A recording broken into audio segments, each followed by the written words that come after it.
Asante Mungu, siku ya leo nitashuhudia matendo yako makuu kwa watu hawa Mungu ambao wanatazama tukio hili.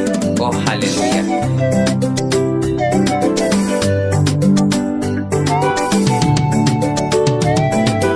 Ndoa ni mpango wa Mungu. Ndoa ni mpango wa Mungu.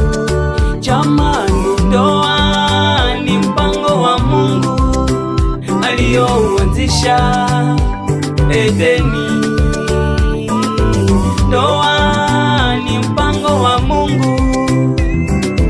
Ndoa ni mpango wa Mungu. Jamani, ndoa ni mpango wa Mungu aliyouanzisha kwa Adamu na Hawa. Leo nasimulia matendo yake Mungu aliyonifanyia. Kweli ni mema. Leo nasimulia matendo yake Mungu aliyonifanyia.